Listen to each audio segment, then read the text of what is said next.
Kami sudah hitung, saya katakan bisa, dan saya katakan akan, saudara sekalian. Dengan demikian, anak-anak kita akan tumbuh kuat, otot kuat tulang, dan kuat otaknya. Cerdas, kita akan menjadi negara maju. Jumlah korban keracunan makan bergizi gratis di Bogor, Jawa Barat bertambah menjadi 210 orang. Puluhan diantaranya masih dirawat di rumah sakit usai mengalami gejala mual, sakit kepala, muntah-muntah, dan diare. Puluhan anak SD, SMP, bahkan juga TK mengalami keracunan usai menyantap makanan dalam program makan bergizi gratis di Batang, Jawa Tengah. Uji coba makan siang gratis, sebagian makanan ternyata basi. Bicara soal makan siang gratis, sebagian dari kalian pasti langsung mikir bahwa ini tuh ide yang sangat keren. Tapi seberapa realistiskah program ini? Apa benar bisa diwujudkan di Indonesia dengan segala keruwetan birokrasi dan juga APBN yang ngos-ngosan? Apalagi baru-baru ini tuh ada kasus keracunan massal karena makan siang gratis. Yap, kita bakal bahas program andalan Pak Prabowo, yaitu makan siang gratis. Mulai dari ide dasarnya, tantangan pelaksanaannya, sampai kenapa sih program ini tuh bisa nentuin arah politik Indonesia ke depannya. Yuk kita bahas di sini.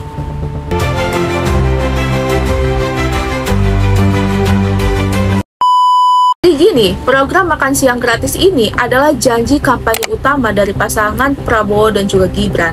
Ternyata targetnya itu ngasih makan siang gratis buat anak-anak sekolah di Indonesia.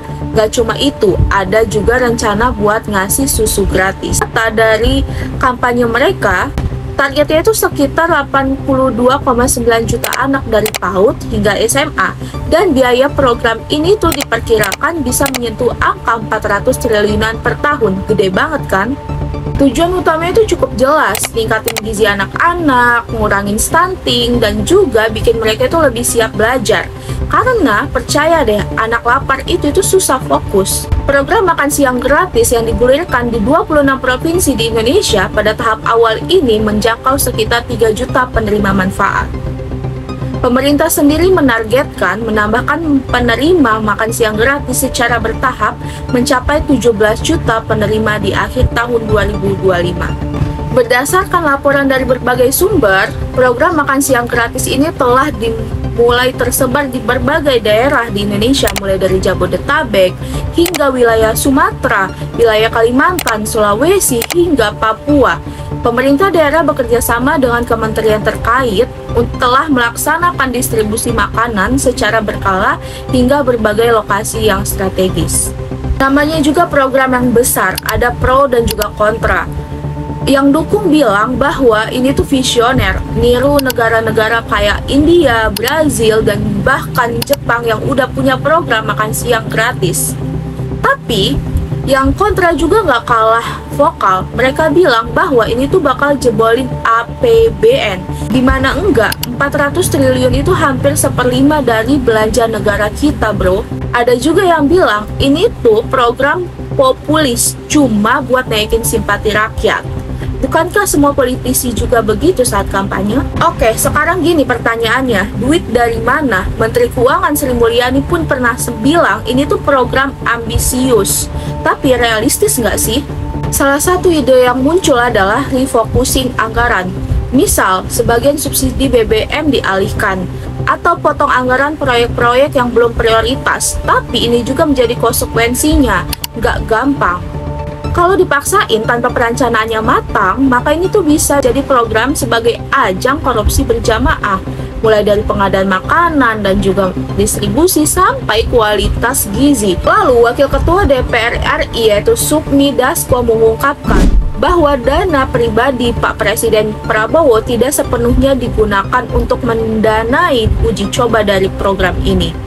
Sebagian pendanaan ini berasal dari kontribusi para pendukung dan juga simpatisan yang mendukung inisiatif itu. Usut punya usut, ternyata ahli gizi Muhammad Sidki meneliti ada 6 menu makan siang gratis yang beredar di media sosial. Hasilnya cuma 1 menu yang memenuhi standar gizi sesuai dengan Permenkes nomor 28 tahun 2019.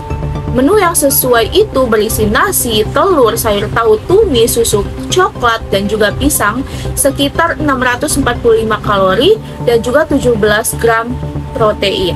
Tapi, ada menu lain yang jauh dari itu. Ada yang cuma 415 kalori, lauknya dikit, bahkan tanpa buah atau susu.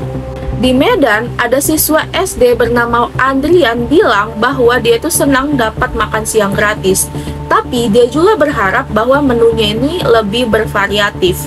Beberapa siswa di daerah lain juga mengeluh bahwa ada sayurannya yang pahit, buahnya yang keras, susunya yang dijanjikan tidak datang. Parahnya lagi, ada sekolah yang terlambat dapat makanan sampai 2 jam. Perintah lewat jubir Rita Laura bilang bahwa program ini tuh masih tahap penyempurnaan.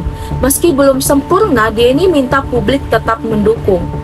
Lalu baru-baru ini tuh ada kasus keracunan massal, dan Pak Presiden Prabowo mengklaim bahwa keracunan itu di bawah 200 orang dari 3 juta penerima manfaat. Puluhan siswa korban keracunan makan bergizi gratis di Bogor, Jawa Barat masih dirawat di rumah sakit. Meski masih lemas, namun menurut tim dokter kondisi mereka berangsur membaik. Para korban mengalami sakit kepala, muntah-muntah, dan diare usai mengonsumsi menu MBG. Tingginya angka kasus keracunan membuat pemerintah Kota Bogor menetapkan kasus ini sebagai kejadian luar biasa atau KLB.